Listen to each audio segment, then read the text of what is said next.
নমস্কার বন্ধুরা, সুপ্রিয়া রান্নাঘরে আবার একটা নতুন পর্বে তোমাদের সকলকে স্বাগত।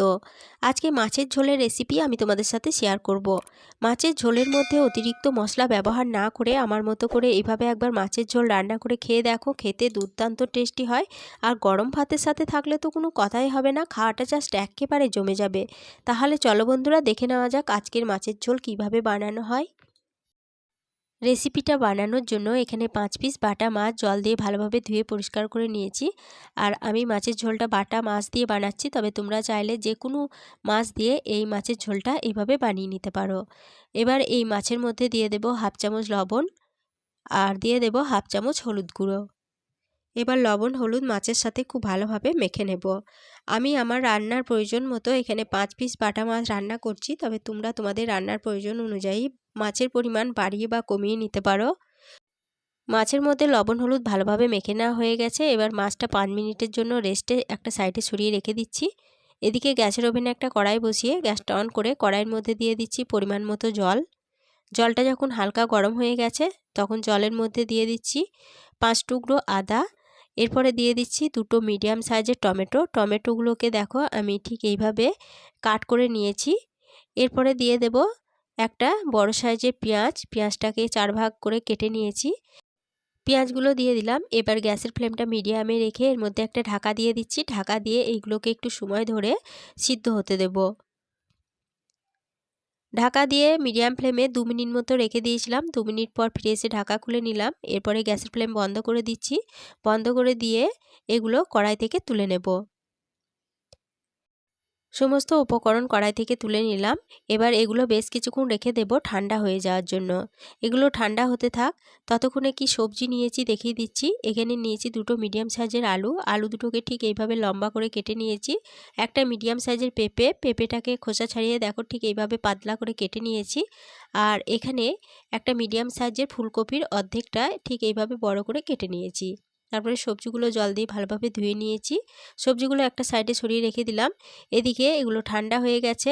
টমেটোর খোসাগুলো ছাড়িয়ে নিলাম। তারপরে একে একে সমস্ত এই উপকরণগুলো মিক্সিং জারের মধ্যে দিয়ে দিচ্ছি।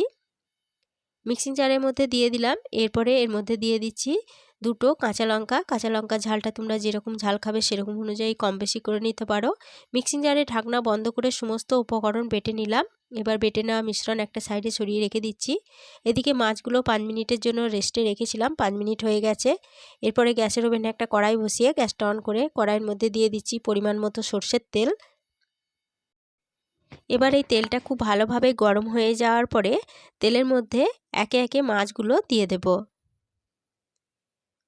মাছগুলো দিয়ে দেওয়ার পরে খুন্তির সাহায্যে মাছগুলোকে এইভাবে একটু নাড়িয়ে দিলে কড়াইয়ের গায়ে মাছ ভাজার সময় কিন্তু একদম লেগে যাওয়ার ভয়টা থাকে না।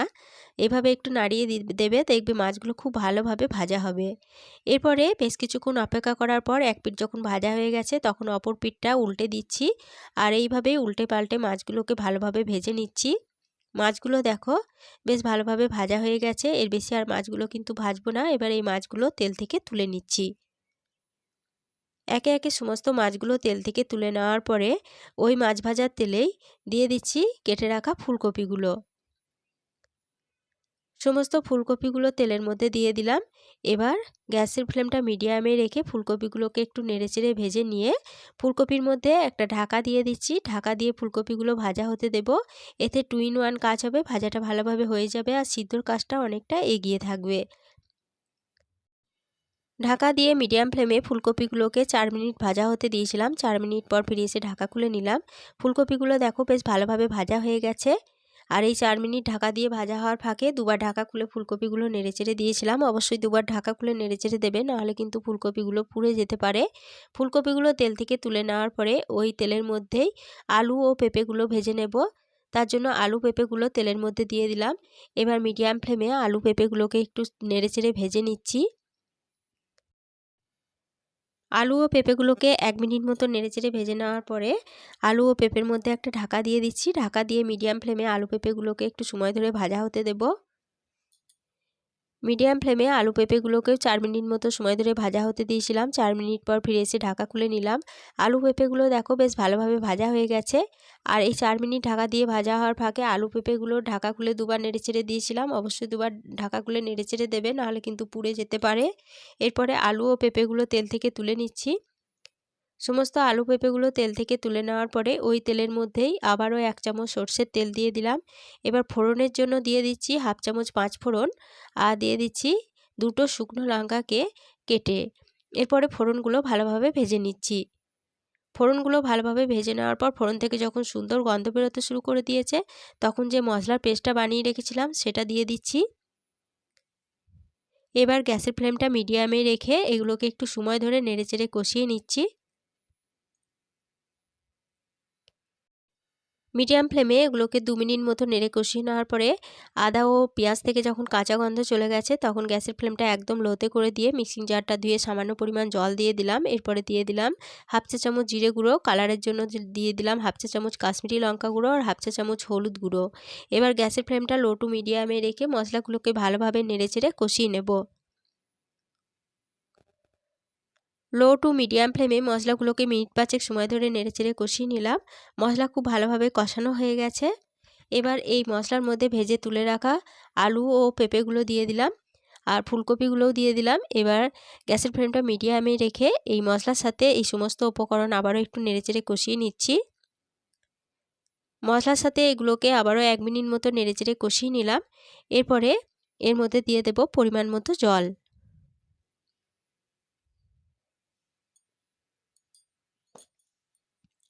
এরপরে দিয়ে দিচ্ছি স্বাদ মতো লবণ আর স্বাদের ব্যালেন্সের জন্য দিয়ে দিচ্ছি খুব সামান্য পরিমাণ চিনি।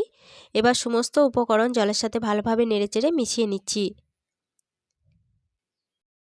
জলের সাথে সমস্ত উপকরণ ভালোভাবে নেড়ে মিশিয়ে নিলাম। এরপরে ঝোলের মধ্যে একটা ঢাকা দিয়ে দিচ্ছি। ঢাকা দিয়ে মিডিয়াম ফ্লেমে ঝোলটা একটু সময় ধরে রান্না করে নেব।